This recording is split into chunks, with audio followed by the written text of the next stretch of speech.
Good evening, and welcome to Numpty News, the only bulletin brave enough to report on a prime ministerial mansion so minging even the rats have packed little suitcases and buggered off to a travel lodge.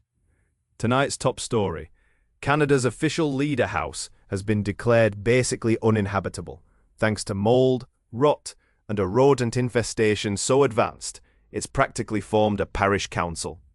Exclusive! While ordinary folk in Britain are arguing over a damp patch behind the wardrobe and whether Uncle Kev's done another stealth fart into conservatory, over in Ottawa they've discovered to posh residents meant for the top bigwig is apparently a giant haunted sponge full of whiskery freeloaders, in scenes reminiscent of a country hotel crossed with inside of a wheezy bin. To places sat empty while officials scratch their backsides and announce a contest to tart it up. Right.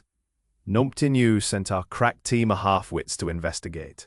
First on scene were Derek Spudworth, male, a self-appointed damp expert from Barnsley, wearing a fluorescent jacket and the expression of a man who's licked a battery for a dare.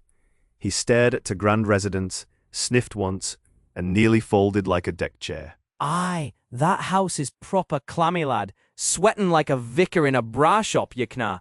I've seen cleaner fungus on our Keith's shower tray, and that once grew summat with eyebrows on it. With that, our cameras panned across imaginary corridors of peeling wallpaper, mould blooming up walls like a goth wedding cake, and rats no doubt trotting about in tiny waistcoats, claiming squatters' rights.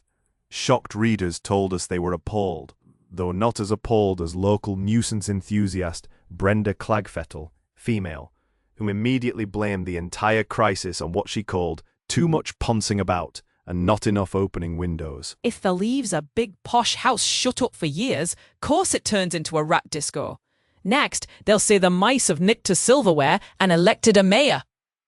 And that, dear viewers, is where this humble property disaster swelled into full national farce. Because once government officials announced a nice civilized design contest, every chancer, gobshite, and laminate salesman within 4,000 miles started dreaming big. Our third contributor, Neville Grunt, male, part-time handyman, and full-time bluffer, unveiled his ambitious renovation plan. 1 bucket of bleach, 2 angry terriers, and letting fresh air batter it for a fortnight. You don't need a contest. You need Sharon with a mop and a lad from Doncaster who's not frightened of drop-ins. By tea time, that palace would be right as rain, apart from the ghosts and the smell of rat piss. Right. Let's get this right daft tale told. As if matters couldn't get any dafter, studio hygiene correspondent Sandra Pizzlewick, female, warned that once mold gets into a grand old house, it clings on like a skint cousin at Christmas.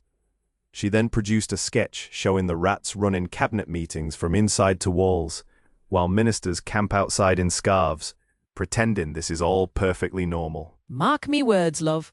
Give it 6 months and they'll unveil a luxury rat spa, a mildew museum, and a ceremonial ribbon cutting for the nation's first breathable wallpaper. So, there we have it. A stately home for mighty, reduced to a damp, furry bog o' embarrassment.